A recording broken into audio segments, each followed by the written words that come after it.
Hello everyone and welcome to Thought Soup. This is episode number 14. Today I'm going to talk about how we're chained to our past. Now this may not seem obvious, but it is a reality for most humans. I talked about in one of my previous videos on the ego, which I'll link right up here. It's a series of 3 videos. I talked about how we identify with essentially 2 aspects of who we perceive we are. Number 1 is the body, and number 2 is our mind.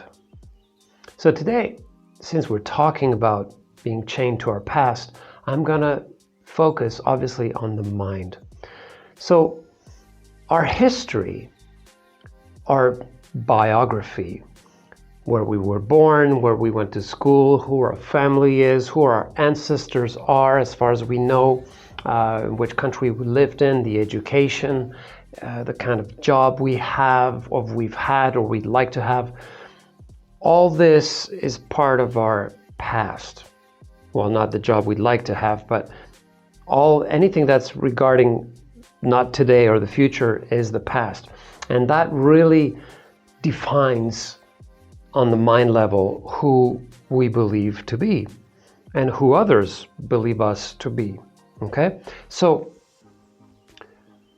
based on that history, I'll have an opinion about myself.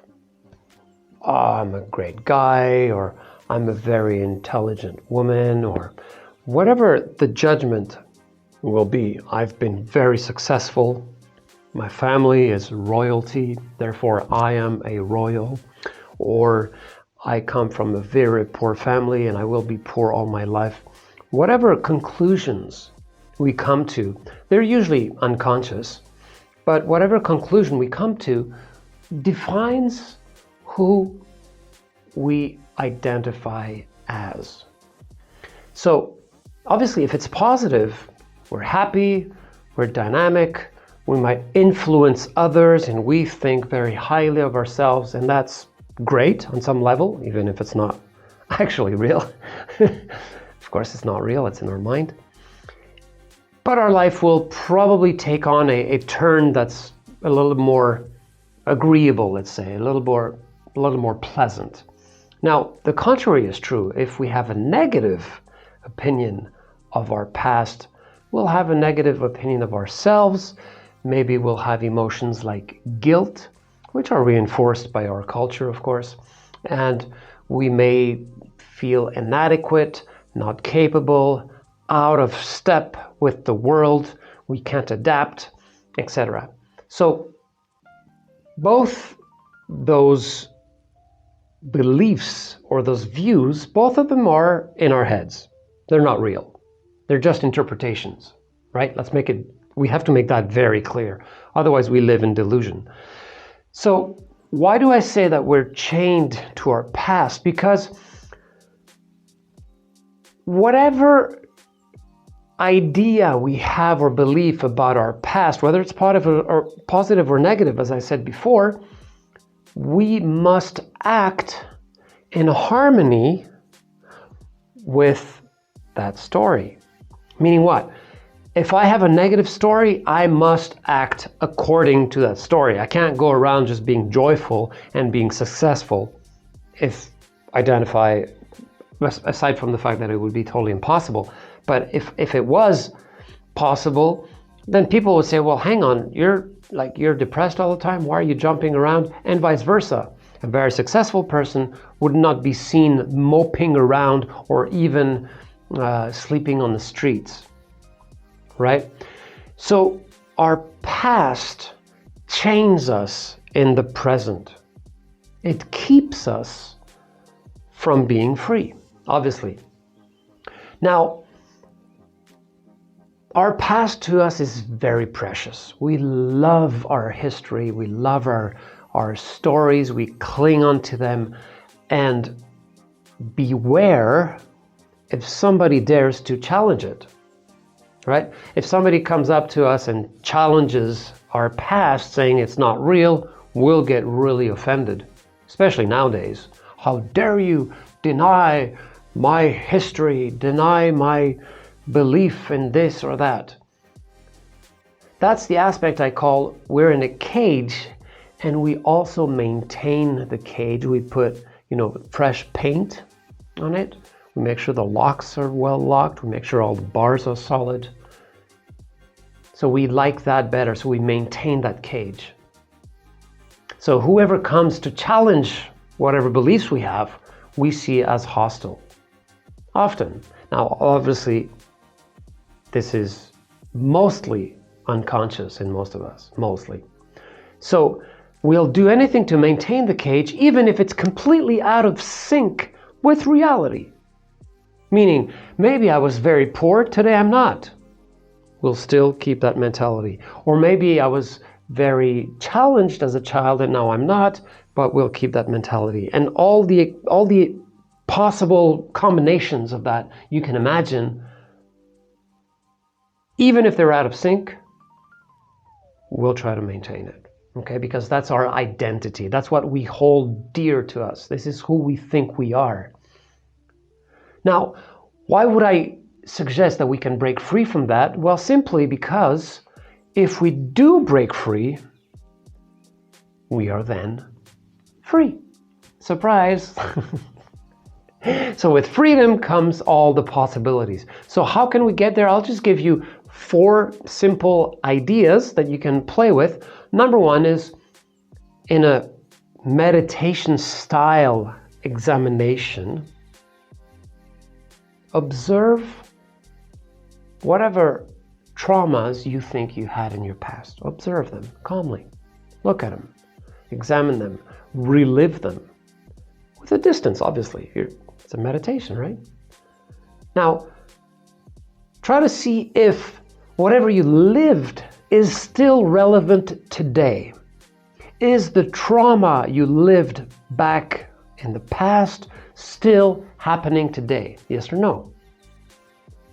Okay. Now, as you do this, what that does is it's going to bring awareness to all that. You're shedding some light, like these lights right here. You're shedding some light on a part of your psyche, which is kind of obscured, right? It's not very clear. And you're starting to shed some light on it, and you start to reason with it, right? So is it still relevant today? Now, the second thing you can do is ask yourself if the conclusions you came to in regards to that story, whether good or bad, again, doesn't matter. Ask yourself if these conclusions are true in an absolute sense. Am I really just like this or just like that? Examine it. See if it's true. Try to see what other aspects of you there are. You might have not done this. No one is just has one way of being. Nobody. So try to see, and as you're doing this, you'll observe that you're not just one thing, you're many things. You can be many things. You can be good at this and good at that, bad at this, bad at that. You can be many, many, many things. So ask yourself if it's true, the conclusion, right? That's the second one. Number 3, anchor yourself in the present moment. That's really important. Right now. Come back to right now. Everything you do, bring yourself back to the present moment. I am holding this right now, for example. I am bending down to tie my shoe. You can tell yourself this at the beginning. It brings the mind back to where you are at this time. I am driving the car. The car is a good one because it's all automatic, right? We've been driving for so many years, we don't think about it. Drive the car. I'm looking, actively looking. Is there traffic? I'm not thinking about anything else. I'm putting my turn signal. I am turning. And just start doing this in every single thing you do every single day. And that's going to bring back the mind to the present moment. The present moment, by definition, is not the past, right? So you're getting away from that identification with the past slowly. This is a process. And the 4th little trick I can give you is please stop defining yourself all day long to everybody and to yourself. Stop it. Stop defining yourself. I'm like this, I'm like that, I'm this, I'm this. No, you're not. You have no idea what you are or you're not. So stop defining yourself. Now, if you keep at these 4 things I just said, if you keep at it, in time, your true self will be able to come out and you'll be free of doing whatever you want. Regardless of who you think you are and what others think of who you are. That's pretty nice. I gotta tell you, that's pretty nice. And all of a sudden, you will not need all the attention of other people. You will not need anything from anybody. You will be absolutely fulfilled on your own, just with life filling you up. Because you will have broken that cage, and life will be able to come in, not through the filters of who you think you are, but just observing what is. Hope this makes sense for you, and hope it helps you. Thanks for tuning in, and next Friday we're going to talk about racism. I did a short clip on that, and I'll expand on it a little bit in a long format. Thanks for tuning in. Take care. Bye-bye.